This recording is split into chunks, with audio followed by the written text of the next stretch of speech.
Okay, the next speaker is Dr. Priya Kannan, who's the Director in Clinical Embryology, Garbba Rakshambigai Fertility Centre, and past President of Association of Clinical Embryologists of India.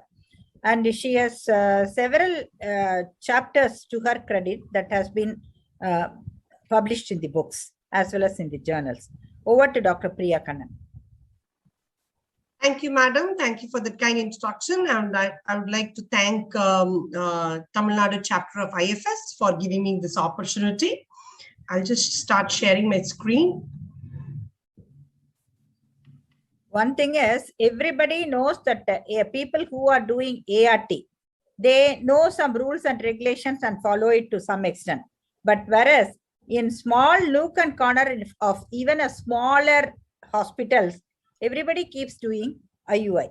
Is there any regulation? Is there any ART bill that will have an impact upon this IUI practice? I think it will be an eye-opener for the peripheral doctors also, or doctors who are doing only IUI. I think Dr. Priya Kannan will be able to give us some insight regarding this particular problem. Thank you, madam. That was a very interesting topic, because while with the ART law coming in, it is no more a bill, it's a law. It's been implemented, and since Jan 25th of 2022, it is enforced, and hence we have to comply with it. But while, yes, there are some time by which we have to do, because they are yet to set up certain things.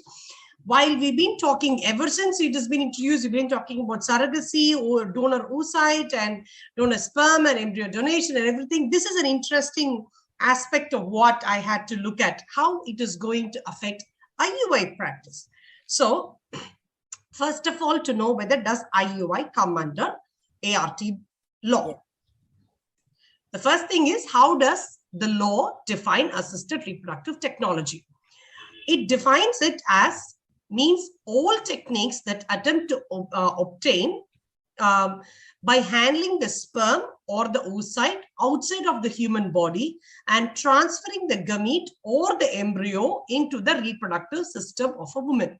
So, which means IUI is definitely under the ambit of the ART law, because we are handling the sperm outside of the body, processing it, and then keeping it back into the uterus of the woman, and hence it is under the ambit of the ART law. So these are all the four bodies that are going to be governing us. So they're all yet to be established, but I'm sure most of us would have been registered under the PCPNDT of the respective district right by now. But then these are the four bodies which are going to be set up. That will, the National Assisted Reproductive Technology and the Surrogacy Board is the one which will oversee the implementation of the law. The National Assisted Reproductive Technology and Surrogacy Registry is where all our details, all the details, the number of cycles, to the history of the patients, to everything we have, the data will be transferred to. State Assisted Reproductive Technology and Surrogacy Board is what will be giving us, will be implementing that law in the state, and there will be an appropriate assisted reproductive technology and surrogacy authority in each state.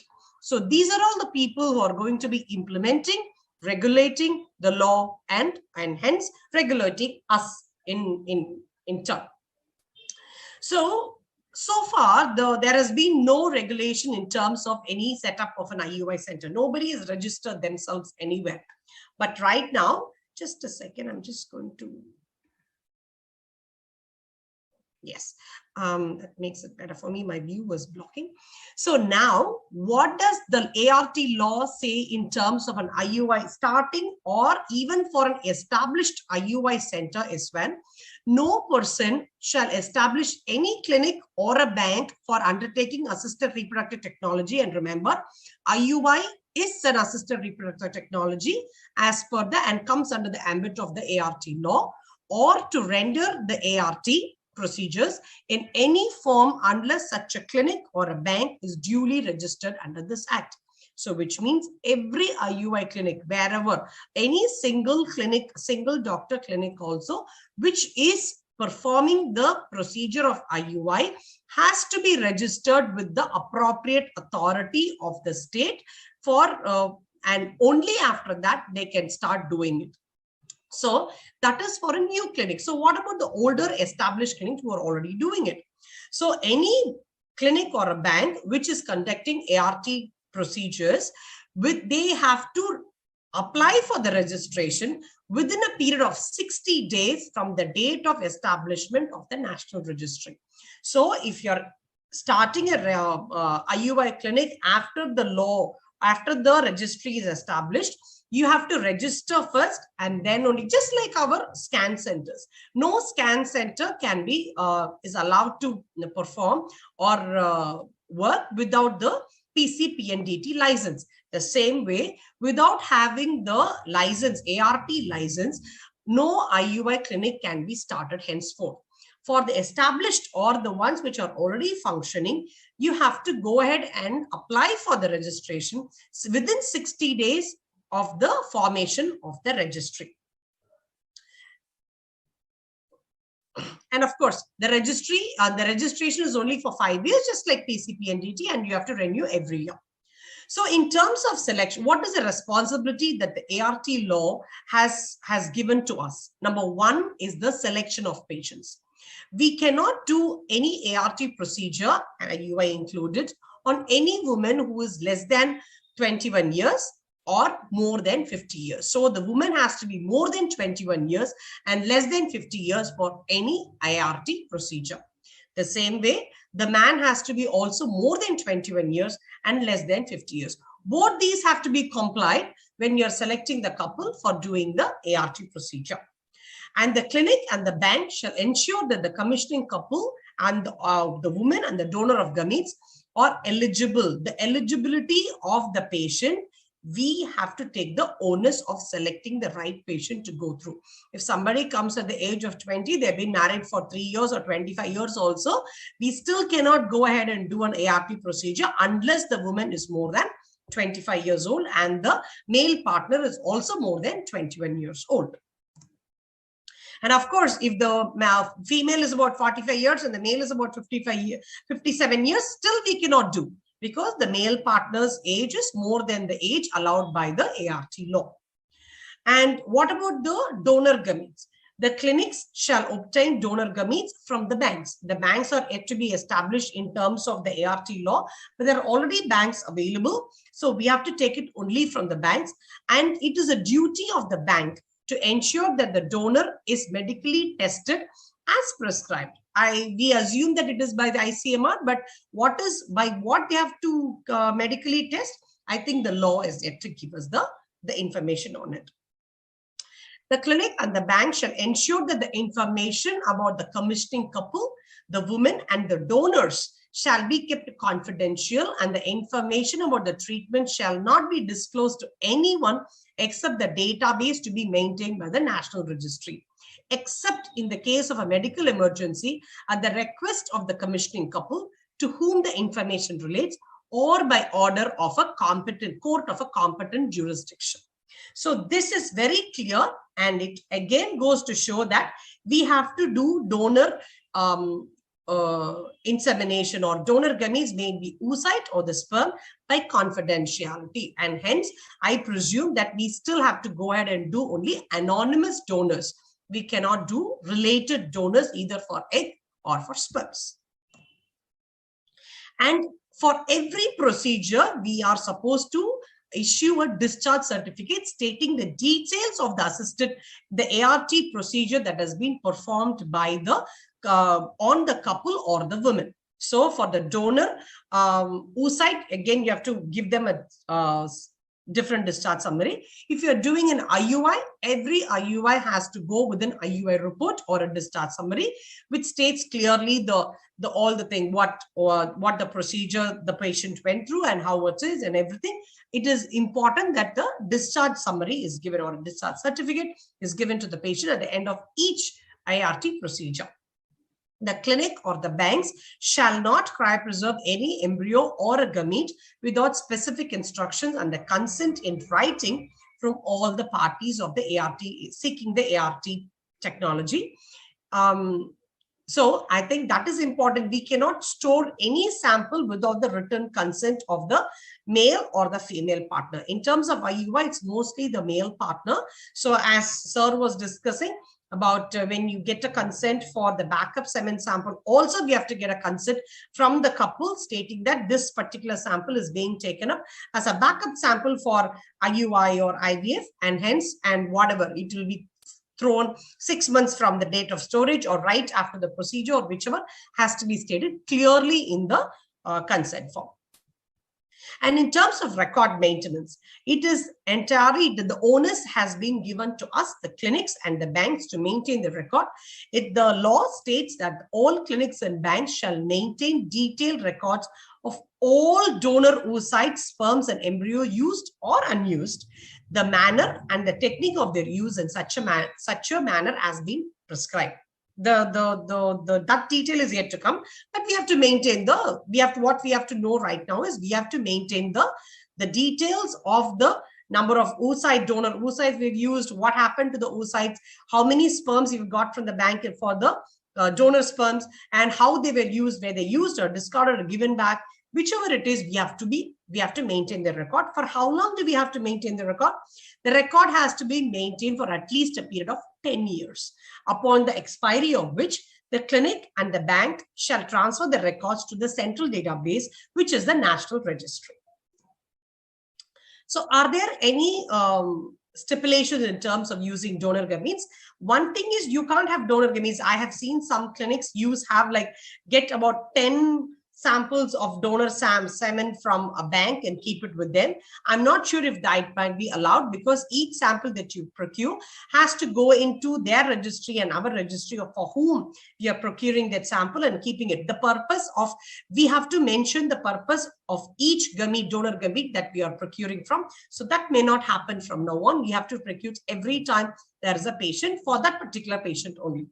A woman shall not be treated with the gametes or embryos derived from more than one man or woman during any one treatment cycle, which means if you are using double insemination technique for a woman in an IUI, you will have to ensure with the IUI, the semen bank, that they give the same sample both the first time and the second time. This goes again with that line which is given that a bank shall not supply the sperm or a gamete of a single donor to more than one commissioning couple. So that if one person has donated and one of the samples has gone in for the first insemination of women, if there are samples left, it cannot be used for any other couple and has to be used only for that particular. So when we are asking for the second sample, we will have to ensure and make sure or request such that we get the same sample as the first insemination that we have done. The clinic shall never mix semen from two individuals for the procedure specified under the ART Act bill. The collection of the gametes posthumously shall be done only if prior consent of the commissioning couple is available. In terms of gender selection, it is been stated in black and white again in this law that it is prohibited for anyone to do the act at any stage to determine the sex of a child to be born through the process of ART, or to separate or yield the fractions of the semen which can be enriched with X or Y variations. So that is not permitted as well, which was never permitted, but they have put it in black and white here.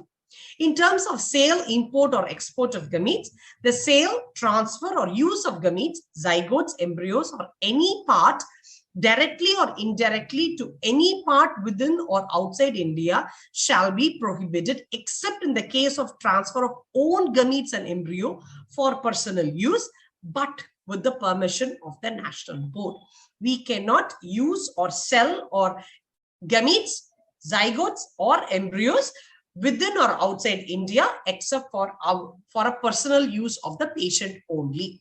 If the patient can transfer their own gametes and embryos, but you cannot transfer donor gametes or donor embryos for the sake of any gamete or embryo for the sake of donation.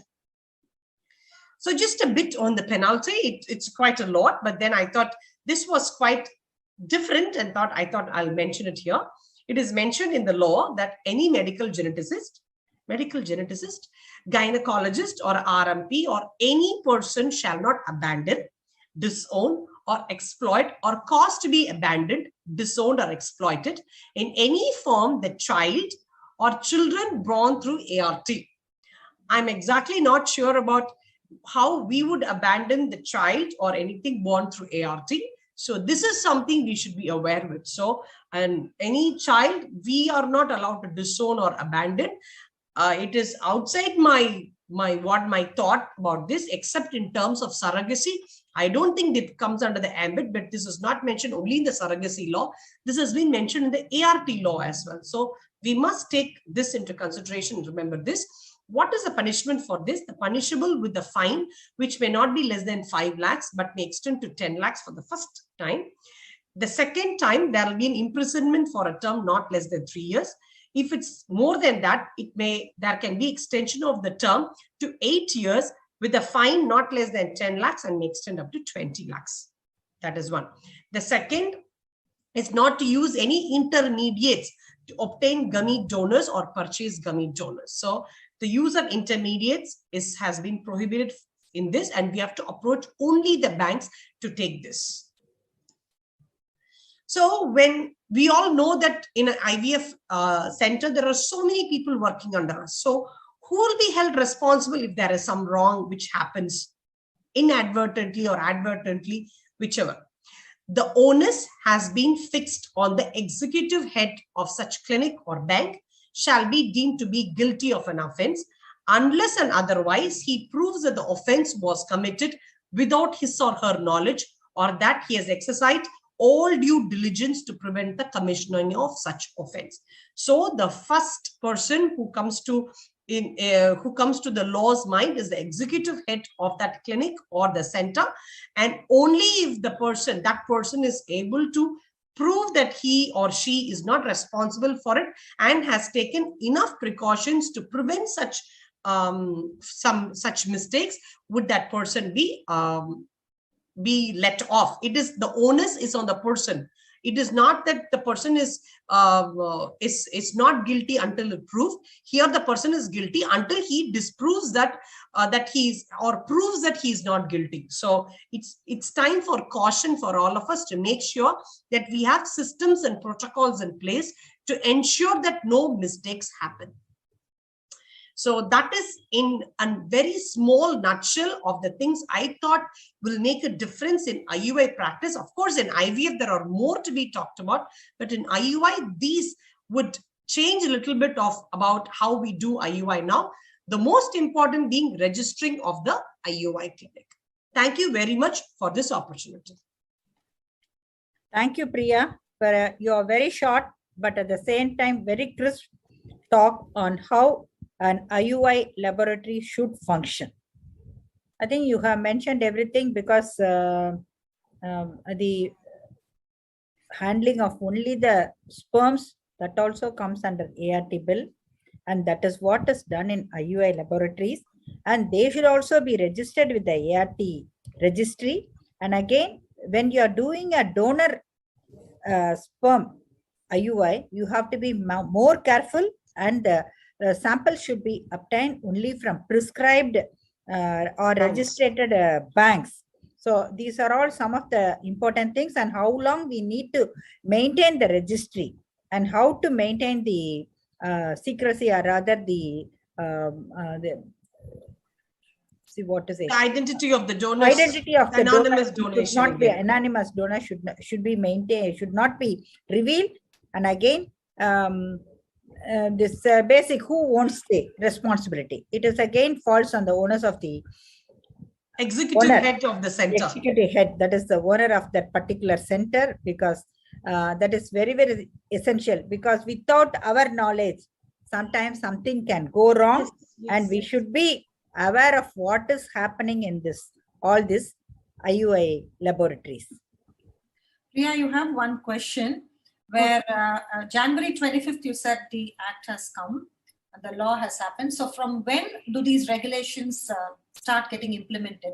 Is one question. And it is given, they have given themselves time of what, 6 months. 6 months. So Yeah. The registration will start 6 months later, like from Jan 25th means maybe by July or August, the particular. They should have the registry in place. That's the first thing. They should have the board and then the registry in place. And that is when we can actually start contributing to that. So at this point, people can continue to do what they are doing as of now. Yeah. They can continue to do what they are doing within the ambits of the law.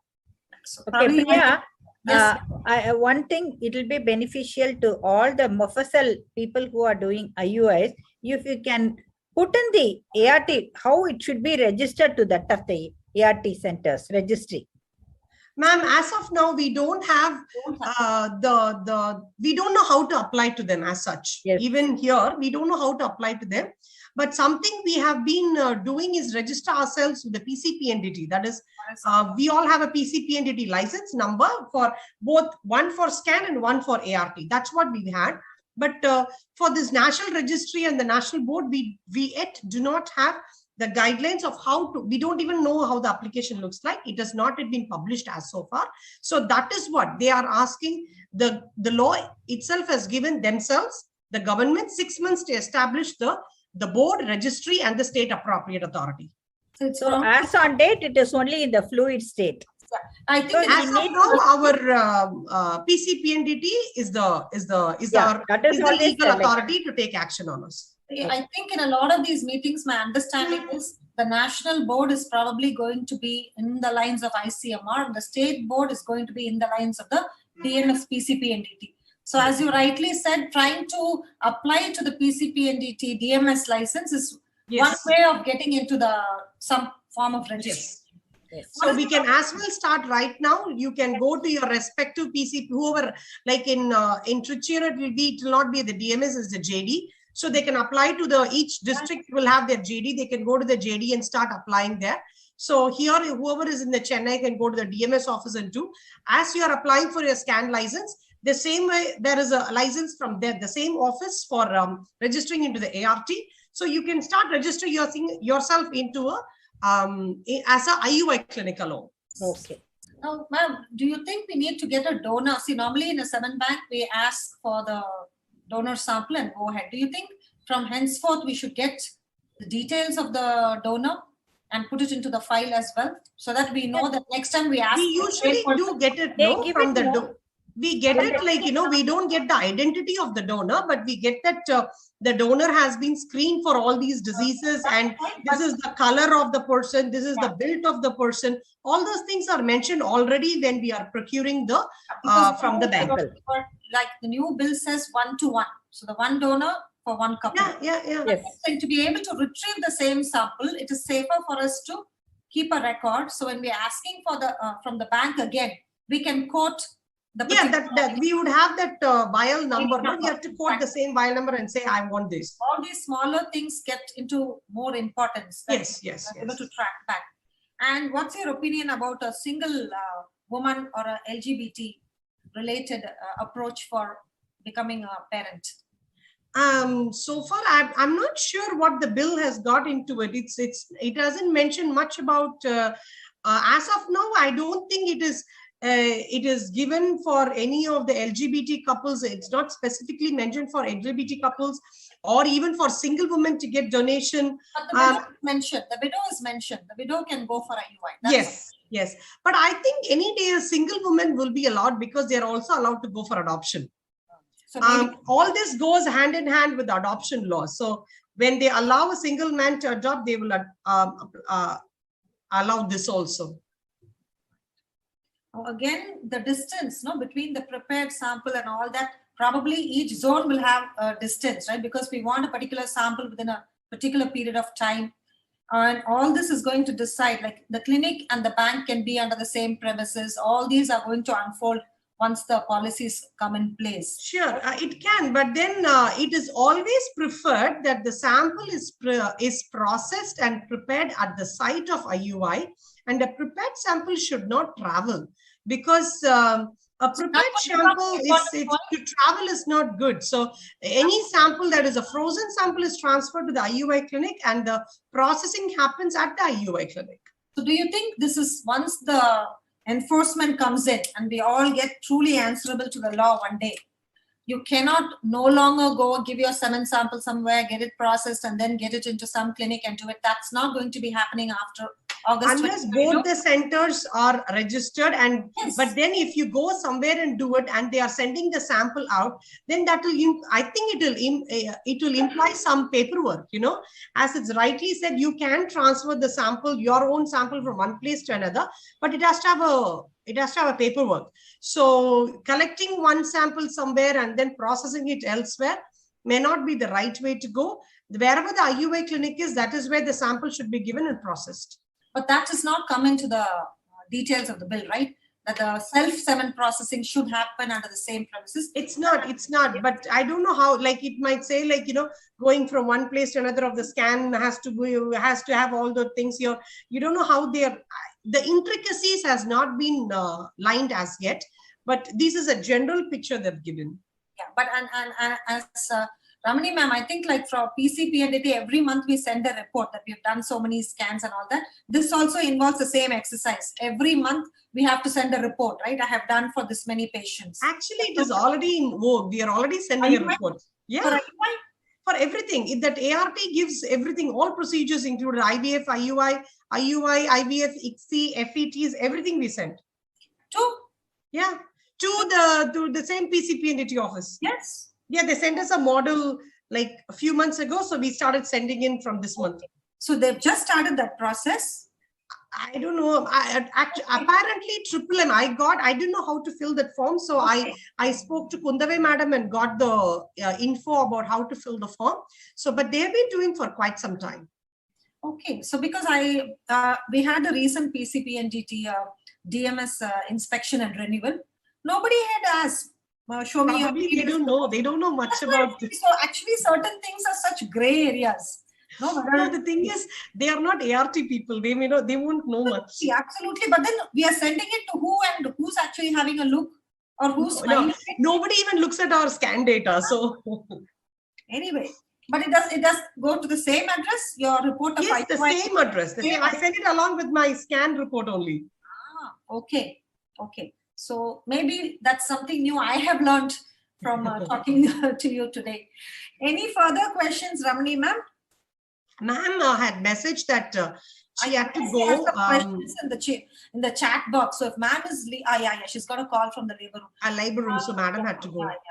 So shall we continue IUI? In case of IUI under anesthesia, we have to work on some format.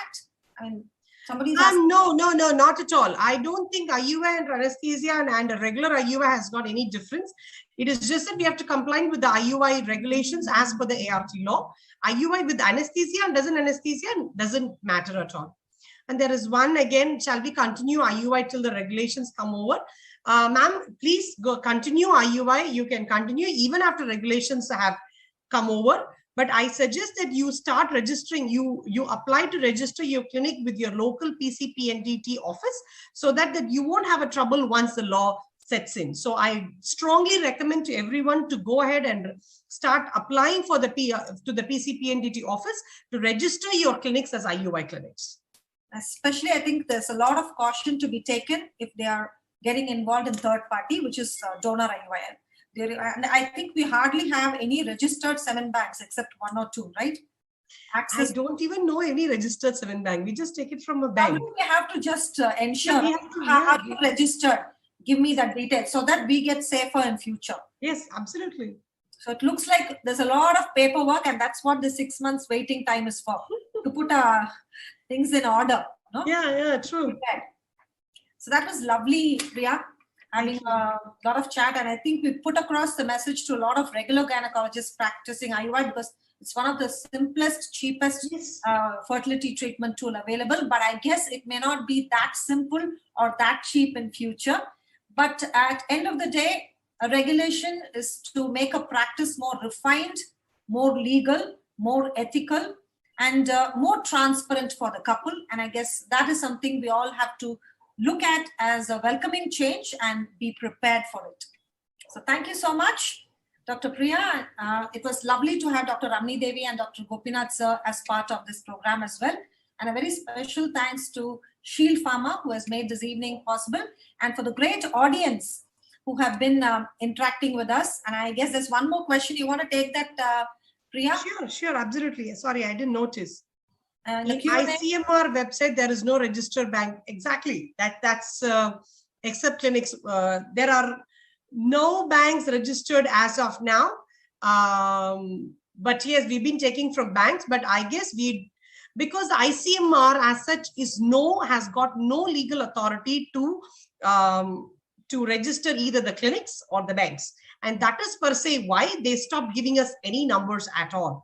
You would remember that there was a rage to go ahead and do it, but then now they stopped while ago. I remember talking to Dr. Sharma some time ago, like long ago, 5-6 years ago. He said we don't have any legal authority, so we are stopping it right now. So they don't have any legal authority, but in 6 months' time, we will have somebody who's got the legal authority. But right now, to register the clinics, PCPNDT is the legal authority. So just get it done. I guess at this point, only 1 in 1,000 clinics would be registered for IUI procedure. Maybe, yes. All the ART are almost registered. Yes, I'm saying 1 in 1,000 centers practicing insemination today are registered. Yes. So everyone has to decide what is the they can look up in the ICMR website, right, to know the requirements for doing an IUI, the infrastructure essentials, the lab essentials, because that is something we have to produce. You need to have yes. when you're doing the IUI procedure. Hopefully, they will take the ICMR guidelines. If not, they will have a body to decide on the guidelines. But I think to make their life easier, they will take the 2014 ICMR guidelines. And the ART bill is a replica of that. So they will take probably that and work on it, I guess. So as you rightly said, I think we can conclude this session saying that the ICMR 2014 guidelines, giving them a guidance on the infrastructure, the personnel is essential, the equipment essential to get the IUI procedure to be done as a level 1 center, and they can approach their local PCPNDT body to register themselves as an IUI clinic. So that's for those who are serious about doing a good volume of IUI. So thank you so much to each and every one of you. Thank you again. And lovely interaction. And I guess every time we have to use every opportunity to learn more about the ART law. Yes. And to keep ourselves safe. No offense, no penalties. Thank you. Thank you. Thank you so much for inviting me again. Thank you, Mr. Naresh and Chitrakala, the 2 great names of Shield Pharma, which I'm associated with. So looking forward to regular programs with all of you. Thank you. Thank you so much, ma'am. All right. So I sign off as well. Have we logged up?